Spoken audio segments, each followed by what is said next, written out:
My demon के 12 episode के starting में हम गुवन को कहते हुए सुनते हैं कि समय खुद को दोहराता है। यहाँ पे हम गुवन को देखते हैं कि गुवन के पूरे बॉडी में ब्लड लगे होते हैं और उसके हाथ में तलवार होता है, और दूसरी तरफ हम दोई को देखते हैं जो कि खून में लथपथ नीचे गिरी होती है। सीन कट होता है और उसके बाद हम गुवन की 200 साल पुरानी लाइफ को देखते हैं, जब गुवन एक इंसान हुआ करता था। गुवन जब चलता है तब उसके आसपास जितने भी लोग होते हैं उसे यंग मास्टर कह रहे होते हैं और कहते हैं कि आज का दिन कितना ज्यादा सुंदर है। यहाँ पे हमें पता चलता है कि गुवन एक बड़े से फैमिली से ताल्लुक रखता है और यहाँ पे गुवन का नाम सियोई सन है। वो यहाँ के लोगों को गुड मॉर्निंग कहता है और चलते हुए कहता है कि मैं बहुत ही समय पहले यहाँ पे इंसान हुआ करता था। मेरी उपस्थिति ही पूरे गांव में प्यार और सम्मान जगाने के लिए काफी थी, क्योंकि मैं यहाँ पे बहुत ही स्पेशल था। उसके बाद वो गाँव में घूमता है, तभी उसका एक नौकर उसके पास आता है और उसे कहता है कि यंग मास्टर आप कहाँ पे जा रहे हो। तो सन उसे कहता है कि मैंने तुम्हें कितनी बार कहा है कि तुम मेरा नाम इस तरीके से मत लो। नौकर कहता है कि आपका स्टूडेंट कभी भी आ सकता है, इसलिए अभी आपको फूलों को देखने के लिए नहीं जाना चाहिए। अगर आप ऐसा कुछ भी करते हो और आपके पिताजी को ये बात पता चल जाएगी तब तो आपके पिताजी को हार्ट अटैक किया जाएगा। ये सुनकर सन उसे कहता है कि अगर तुम अपना मुंह बंद रखते हो तो हर कोई खुश रहेगा। यहाँ पे इसका नौकर इसे रोकने की पूरी कोशिश करता है, बट ये सन उसकी बातों को नहीं सुनता है और यहाँ से चला जाता है। वो इधर उधर घूम ही रहा होता है, तभी उसे एक लड़की डांस करते हुए दिखाई देती है। वो उस लड़की की तरफ बढ़ता है और उसे डांस करता हुआ देखता है।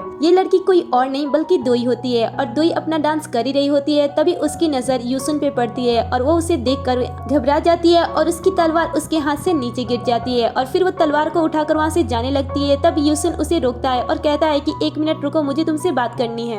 इतना कह के जब वो आगे बढ़ता है तब आगे पानी होती है। पानी बहुत ही ठंडा होता है और जब उसका पैर उसमें पड़ता है तब वो पीछे आ जाता है और उसके बाद वो उसे कहता है कि जरा रुकिए, मुझे आपसे बात करना है। उसकी आवाज सुनकर दोई रुक जाती है। वो उसे कहता है कि मुझे माफ कीजिएगा कि मैं इस तरीके से यहाँ पे आ गया। दरअसल मैं पढ़ाई कर रहा था और कुछ टाइम का ब्रेक लेने के लिए मैं यहाँ पे आ गया। प्लीज आप मुझे देखकर डरो मत, मैं कोई अनजान व्यक्ति नहीं हूँ, मेरा नाम। तभी दोई उसे कहती है कि तुम्हारा नाम सियोई सन है। हर कोई जो गाँव में रहता है वो तुम्हें जानता है। यूसिन कहता है कि मुझे लगता है कि मैं गाँव में बहुत ही मशहूर हूँ, बट मैंने तुम्हें पहले यहाँ पे कभी नहीं देखा। मुझे ऐसा लगता है कि तुम दूसरे गाँव से यहाँ पे आई हो, क्योंकि ऐसा कोई रास्ता नहीं है जिससे कि मैं ऐसी सुंदर लड़की को ना देख सकूं। ये सुनकर वो घूरते हुए उसे देखती है। तब यूसुन कहता है कि ऐसी कोई बात नहीं है, मैं अपने पढ़ाई में इतना ज्यादा बिजी रहता हूँ कि मैं किसी महिला पे ध्यान नहीं दे सकता, और शायद इसीलिए मैंने तुम्हें पहले यहाँ पे कभी नहीं देखा। ये सुनकर दोई कहती है कि अगर ऐसी बातें हैं तो अफवाहें सच नहीं है। यूसिन कहता है कि मेरे बारे में कौन सी अफवाहें हैं। तब दोई उसे बताती है कि तुम एक अमीर परिवार के अनमोल इकलौते बेटे हो। तुम पढ़ाई के साथ लापरवाही करते हो, लेकिन तुम्हारे पिताजी इस पे कुछ नहीं कहते हैं, क्योंकि तुम्हारी माँ बचपन में ही मर गई थी, इसलिए वो तुमसे प्यार करते हैं। यूसिन उसकी बातें सुन के कहता है कि देखने से तुम मुझसे भी ज्यादा दिलचस्प इंसान लग रही हो। तुम तो मेरे बारे में सब कुछ जानती हो, लेकिन मैं तुम्हारे बारे में कुछ नहीं जानता हूँ। वैसे तुम्हारा नाम क्या है। दोई उसे अपना नाम बताने जा रही होती है, तभी यूसिन का नौकर चिल्लाते हुए उसके पास आता है। नौकर को देखकर दोई यहाँ से चली जाती है। यूसिन उसे रोकने की कोशिश करता है, बट वो नहीं रुकती है। फिर नौकर कहता है कि तुम्हें तो अपनी पढ़ाई पे ध्यान ना देने का एक और बहाना मिल गया। यूसिन कहता है कि जब मैं एक बार पढ़ाई में मन लगा लूंगा तब मेरे लिए कुछ भी मुश्किल नहीं होगा। इसके बाद नौकर कहता है कि लोग कहते हैं कि वो लड़की दिखने में बहुत ही ज्यादा सुंदर है। ये सुनकर यूसिन उससे कहता है कि क्या तुम जानते हो कि वो कौन है। नौकर कहता है कि हाँ, मैं उसके बारे में जानता हूँ। तो यूसिन बहुत ही दिलचस्पी के साथ उससे पूछता है कि आखिर वो कौन से खानदान से आती है। नौकर कहता है कि वो किसी बड़े से खानदान से नहीं आती है, वो तो एक सरकारी वेश्या है जो हाल ही में हांगयोंग से यहाँ पे आई है। उसकी बातें सुनकर तो यूसिन का मुंह ही उतर जाता है और उसके बाद वो उसके बारे में सोचने लगता है। नौकर कहता है कि मैंने सुना है कि वो हांगयोंग में अपने डांस और अपने बुद्धिमान की वजह से काफी ज्यादा फेमस थी, लेकिन पता नहीं उसे वो जगह छोड़कर इस छोटे से गांव में क्यों आना पड़ा। वैसे उसका नाम मुझे याद था, उसका नाम था। ये सुनकर यूसिन कहता है कि क्या तुम जानते हो कि उसका नाम क्या है। और यहीं पे ये सीन कट हो जाता है। इसके बाद हम यूसिन को वेश्याओं की जगह पे देखते हैं। तभी वहाँ पे तैयार होकर दोई आती है और कहती है कि मेरा नाम वुल्शिम है और मैं आपकी सेवा के लिए हाजिर हूँ। तभी वुल्शिम की नजर यूसी से पड़ती है और ये दोनों बस एक दूसरे को देखते ही रहते हैं। उसके बाद वुल्शिम यहाँ से घबराकर अंदर चली जाती है। जैसे ही वो अंदर जाती है, यहाँ के लोग उसके बारे में बात करने लगते हैं कि वो लड़की बहुत ही ज्यादा घमंडी है, इसी वजह से उसे वहाँ से भी निकाल दिया गया था। अब इसके बाद हम यूसुन को रात के समय में उसी जगह पे देखते हैं जहाँ पे वो पहली बार वुल्शिम से मिला था। वो यहाँ पे वुल्शिम के बारे में सोच रहा होता है। तभी वहाँ पे वुल्शिम आती है और ये दोनों फिर से एक दूसरे से टकरा जाते हैं। वुल्शिम उसे देखकर इग्नोर करती है और फिर वहाँ से जाने लगती है। यूसिन कहता है कि मुझे माफ कीजिए, मैं दूसरे दिन आया था क्योंकि मैं तुम्हें देखना चाहता था। अगर मैं उस दिन तुम्हारे साथ रूड था तो तुम मुझे माफ कर दो। विल्सम कहती है कि आखिर तुम किस वजह से मुझसे माफी मांग रहे हो। तो यूसिन कहता है कि मुझे नहीं पता, बट फिर भी मैं तुमसे माफी मांगना चाहता हूँ। विल्सम कहती है कि अगर तुम्हें पता नहीं है कि तुम किस बात के लिए सॉरी कह रहे हो तो इसका कोई मतलब नहीं बनता है कि तुम सॉरी बोलो। और इतना बोलकर वो वहाँ से चली जाती है। यूसिन उसे रोकने की कोशिश करता है बट वो नहीं रुकती है। अब नेक्स्ट सीन में हम यूसिन के नौकर को देखते हैं। वो बाहर खड़ा होता है और कहता है कि मैं जानता हूँ कि आप खाने से ज्यादा सोना पसंद करते हो, लेकिन आपको टाइम पे खाना खा लेना चाहिए, नहीं तो आपका तबीयत खराब हो जाएगा। नौकर बार बार यूसिन को जगाने की कोशिश करता है और जब वो नहीं जगता है तब वो दरवाजा खोलकर अंदर चले जाता है और अंदर वो देखता है कि यूसिन तो यहाँ पे अपने बुक्स को ठीक कर रहा होता है। उसे देखकर वो उसे कहता है कि तुम कौन हो। ये सुनकर यूसिन उसे कहता है कि लगता है कि तुम अच्छी तरीके से नहीं सोए थे, इसलिए तुम ऐसी बातें कर रहे हो। वैसे तुमने मेरी सेवा काफी दिनों तक की है। ये सुनकर नौकर कहता है कि लेकिन तुम कभी भी इतनी सुबह में नहीं उठते हो। तो यूसिन उसे कहता है कि मैंने फैसला किया है कि आज से मैं अच्छी तरीके से पढ़ाई करूंगा और पढ़ाई पे पूरा ध्यान दूंगा। नौकर कहता है कि वो क्यों। तो यूसिन कहता है कि क्योंकि मुझे ये सब करना है इसलिए। इसका ये बियर्ड देखकर नौकर को कुछ समझ में नहीं आता है और कहता है कि तुम यहीं पे रुको, मैं तुम्हारे लिए दवाई लेकर आता हूँ। अब इसके बाद यूसिन फिर से वही जगह पे आकर विल्सम का इंतजार कर रहा होता है और जैसे ही वो पीछे मुड़ता है वहाँ पे विल्सम खड़ी होती है। उसे देखकर वो अपनी बुक्स को निकाल लेता है और पढ़ने लगता है। उसे ऐसा करता देख विल्सम मुस्कुराने लगती है और उसे पूछती है कि तुम यहाँ पे क्या कर रहे हो। तो यूसिन उसे देखकर कहता है कि माय लेडी, ये कैसा इत्तेफाक है तुम यहाँ पे हो। विल्सम कहती है कि क्या सच में ऐसी कोई बात है। उसके बाद यूसिन कहता है कि मैं झरने को सुनते हुए द ग्रेट लर्निंग पढ़ रहा हूँ। एक ही समय में प्रकृति को महसूस करना और पढ़ाई करना दोनों अच्छा होता है। ये सुनकर विल्सम कहती है कि क्या सच में ऐसी कोई बात है। विल्सम से बात करने के बाद ईशन अपनी पढ़ाई करने लगता है और इस तरीके से वो हमेशा आकर वहाँ पे उसे देखने के बहाने पढ़ाई करने लगता है। एक बार जब वो सो रहा होता है तब अचानक से उसके सामने विल्सम आ जाती है, जिससे देखकर वो घबरा जाता है और अपने बुक्स को उठाकर पढ़ने लगता है। लेकिन उसने बुक्स को उल्टा पकड़ा था, इसलिए विल्सम उसे देखकर स्माइल करने लगती है और कहती है कि क्या बुक्स को इसी तरीके से पढ़ा जाता है। तब वो बुक को सीधा कर लेता है और पढ़ने लगता है। इसके बाद विल्सम डिसाइड करती है कि वो अपना परफॉर्मेंस पे ध्यान देगी और जाकर अपने परफॉर्मेंस को करने लगती है। ईशन पढ़ाई के बहाने वहाँ पे रुक जाता है और पढ़ाई के बहाने बस वो विल्सम को देखता ही रहता है और इस तरीके से इनकी दूरियां नजदीकियों में बदल जाती है। एक बार जब विल्सम डांस करते हुए ईशन को देख रही होती है तब ईशन को ये महसूस हो जाता है, इसलिए वो तुरंत उसकी तरफ देखता है। इससे वो घबरा जाती है और उसका शू स्लिप होकर नीचे गिर जाता है। विल्सम उसे उठाने के लिए जाती है लेकिन ईशन उसे रोक लेता है और कहता है कि मैं लेकर आता हूँ, तुम यहीं पे रुको। विल्सम उसे मना करती है और कहती है कि ये जगह बहुत ही डेंजर है, इसलिए तुम मत जाओ। तब ईशन कहता है कि तुम मुझे नहीं जानती हो, मुझे हर तरीके से ट्रेन किया गया है, इसलिए मेरी बॉडी जानती है कि इसे कब कैसे क्या करना होगा। इसके बाद ईशन धीरे धीरे नीचे जाता है और देखता है कि उसका शू तो पानी में जा चुका है। वो उसे ला ही रहा होता है, लेकिन इधर विल्सम ईशन के लिए बहुत ही चिंतित होती है। वो बार बार उसे देख रही होती है कि वो क्यों नहीं आ रहा है। तभी वो देखती है कि ईशन को उसका शू मिल गया है और वो उसे लेकर बहुत ही खुश है और डांस कर रहा है और वो उसे लेकर आकर दे देता है और कहता है कि ये लो तुम्हारा शू। विल्सम बहुत ही वरीड होती है, इसलिए वो उससे कहती है कि मुझे इस शू की कोई परवाह नहीं थी, मुझे तुम्हारी परवाह थी, अगर तुम्हें कुछ हो जाता तो ईशन पूछता है कि क्या तुम्हें मेरे लिए चिंता हो रही थी। तो विल्सम उसे मना कर देती है और कहती है कि नहीं, मुझे तुम्हारी चिंता नहीं हो रही थी। इसके बाद वो अपने शू को लेकर यहाँ से जाने लगती है। तभी ईशन को छींक आता है और वो पीछे पलट कर देखती है। उससे पूछती है कि तुम ठीक तो हो ना। ईशन कहता है कि मैंने तुम्हें बताया ना कि मैं ठीक हूँ, मुझे हर एक चीज के लिए बहुत ही अच्छी तरीके से ट्रेन किया गया है। पर फिर उसे छींक आ जाती है। विल्सम को पता चल जाता है कि नदी में जाने की वजह से इसकी तबीयत खराब हो गई, इसलिए वो आग को जलाती है और वहाँ पे उसे बैठा देती है और उसे कहती है कि अपने हाथ को गर्म करो। बट यहाँ पे ईशन तो उसके शूज को सुखाने में ही लगा था। विल्सम उसे शूज को सुखाने से मना करती है और उसके बाद उसे पता चलता है कि इसे बहुत ही ज्यादा ठंडी लग रही है, इसलिए वो धीरे धीरे उसके क्लोज जाने लगती है।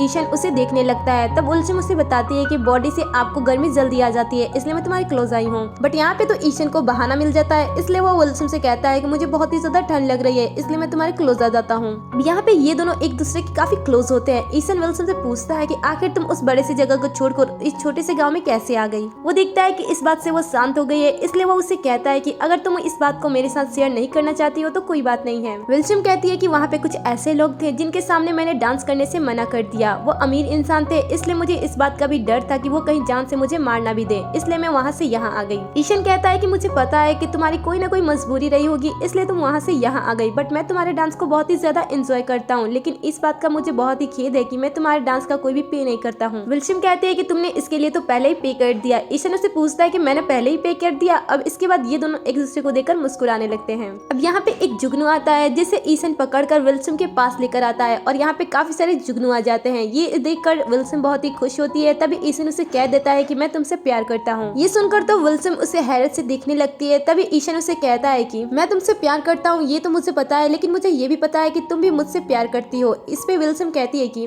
लगता है कि अब समय आ गया है कि अब हमें सपने से बाहर आ जाइए। इंसान का सबसे कमजोर इमोशन होता है प्यार। ईशन कहता है कि मैं तुमसे प्यार करता हूँ इसलिए मैं तुमसे शादी करना चाहता हूँ। विल्सम उसे कहती है तुम जानते हो ना कि ये मुमकिन बिल्कुल भी नहीं है, हम दोनों एक दूसरे से शादी नहीं कर सकते हैं। मैं बहुत ही छोटे फैमिली से बिलोंग करती हूँ और इसलिए मैं तुमसे शादी नहीं कर सकती हूँ, लेकिन हाँ मैं तुम्हारी रखेल बन सकती हूँ। ईशन कहता है कि तुम फिक्र मत करो, हम यहाँ से बहुत ही दूर भाग जाएंगे। विल्सम उसे कहती है कि चाहे हम कहीं पे भी चली जाएं, लोग वही होंगे और हमारे तकदीर भी वही होंगे। तुम एक बहुत ही बड़े फैमिली से बिलोंग करते हो और मैं एक छोटी फैमिली से बिलोंग करती हूँ, इसलिए हम जहाँ पे भी जाएंगे वहाँ के लोग मुझे इस बात को जरूर याद दिलाते रहेंगे। तुमने कुछ टाइम पहले कहा था ना कि कोई ना कोई रीजन है जिसकी वजह से मैंने डांस करना छोड़ दिया। दरअसल उस दिन मेरी बेस्ट फ्रेंड की डेथ हो गई थी।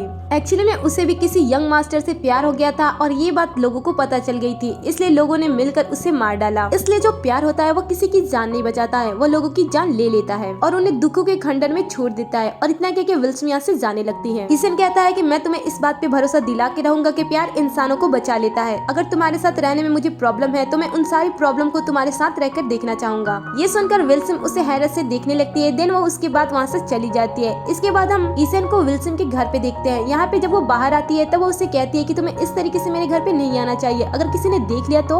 ईशन कहता है कि मुझे बहुत ही एक बढ़िया चीज मिली है। वो उसे कैथोलिज्म की एक बुक दिखाता है। उसे देखकर विल्सम कहती है कि ये क्या है। ईशन बहुत ही खुशी के साथ उसे दिखाता है और कहता है कि देखो इस बुक में लिखा हुआ है कि कोई भी इंसान बड़ा या छोटा नहीं होता है, सारे इंसान सेम ही होते हैं। देन वो कहता है कि मैं इसमें प्यार में इतना ज्यादा अंधा हो गया था कि मैं इन सारी चीजों को दूर करना चाहता था और मैं लोगों को एक बराबर लाना चाहता था। इस ऊंची जात और नीची जात को हटाने के लिए मैं वहाँ पे ज्वाइन हुआ जहाँ के लोग आपको ये सिखाते हैं कि ऐसा कोई भी नहीं होता है जो बड़ा या फिर छोटा होता है। इसके बाद ये दोनों जाकर उस ग्रुप को ज्वाइन कर लेते हैं और वहाँ के सारे नॉलेज को सीखते भी हैं। वो पढ़ते हैं कि आखिर कैसे एक इंसान के बराबर होता है। अब एक बार फिर से वही बुक को ये दोनों यहाँ पे पढ़ रहे होते हैं। विल्सम यहाँ पे कहती है कि अगर इस चीज को मानने वाले ज्यादा लोग हो जाएंगे तो ये हमारे लिए बहुत ही अच्छा होगा। ईशन कहता है कि अगर ऐसा हो जाएगा तो मैं तुमसे तुरंत शादी कर लूंगा। ये सुनकर वो कहती है कि आखिर वो दिन कब आएगा। तब ईशन उसे कहता है कि मैं स्टेट का एग्जाम देना चाहता हूँ ताकि मैं खुद सामने आकर इन सारी चीजों को दूर करूँ। एंड यहाँ पे गुवन अपने आप से कहता है कि हम दोनों एक दूसरे पे इतना ज्यादा बिलीव करते थे कि हमें कोई और नजर ही नहीं आता था। हम इसी चीज को मानकर इकट्ठे रहना चाहते थे ताकि कोई भी इंसान हमें नुकसान न पहुंचा पाए।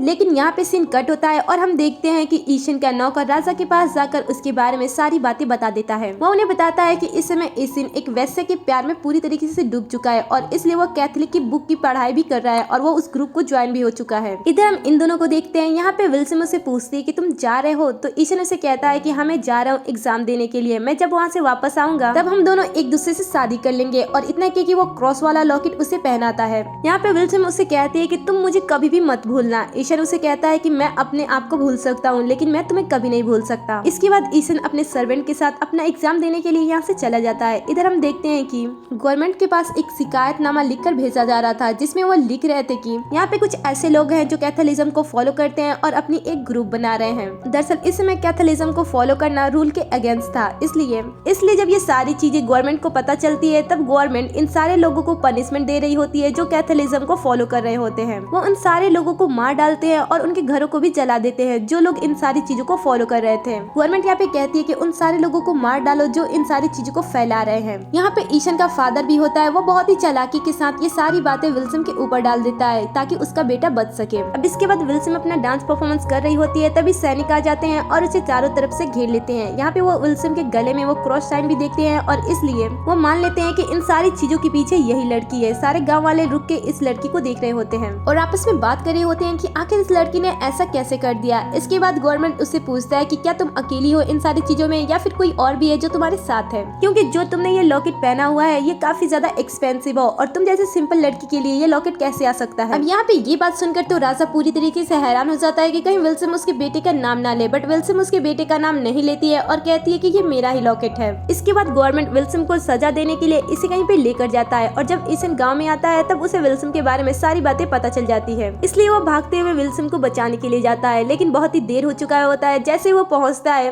तब तक विल्सम को सजा मिल चुकी होती है, उसे तलवार से मार दिया गया होता है। अब विल्सम की आखिरी सांसें चल रही होती है और वो बहुत ही तड़प रही होती है। तभी वहाँ पे ईशन आता है है और उसे इस तरीके से तड़पता हुआ देख मानो उसकी भी जान निकल गई। विल्सन उसे देख लेती है और उसके बाद वो अपनी आंखें बंद कर लेती है। ईशन उसे पकड़ लेता है और जोर जोर से रोने लगता है और उसकी सारी यादों को याद करने लगता है जब वो दोनों एक दूसरे के साथ थे और खुश थे। फिर वो इस चीज के लिए अपने आप को ब्लेम करता है और कहता है कि अगर मैंने इन सारी चीजों के स्टार्टिंग नहीं किया होता तो ये जिंदा होती। इसमें ये बहुत ही ज्यादा गुस्से में होता है और एक शैतान में पूरी तरीके से बदल जाता है। वो विल्सन की मौत से इतना ज्यादा गुस्सा होता है कि यहाँ पे मौजूद हर एक व्यक्ति को वो अपनी तलवार से काटकर मार डालता है। उसका नौकर उसके सामने आता है और इसे रोकने की कोशिश करता है, लेकिन ईशन इतना ज्यादा गुस्सा होता है कि वो अपने नौकर को ही मार डालता है जिस नौकर ने उसकी इतनी सालों तक उसकी सेवा की थी। ईशन के सामने जो कोई भी होता है बेगुनाह या फिर कोई भी, वो उन सबको मार डालता है। वो सारे लोगों को मारने के बाद अपनी तलवार नीचे करता है और उसकी तलवार में वही क्रॉस साइन होता है। यहाँ पे वो मरने से पहले ये विश करता है कि अगर कहीं पे हेल है तो वो उस जगह पे जाना पसंद नहीं करेगा और इसके बाद वो अपनी जान दे देता है। और यहीं पे हमारे ड्रामे का ये पार्ट खत्म हो जाता है। वेल, आगे की स्टोरी जानने के लिए चैनल को सब्सक्राइब कर लो क्योंकि आगे की स्टोरी बहुत ही ज्यादा इंटरेस्टिंग होने वाली है। आपको इस ड्रामे का बेस्ट पार्ट कौन सा लगा ये भी कमेंट में लिख देना है, साथ ही ये भी बताना कि आपको ये ड्रामा कैसा लग रहा है।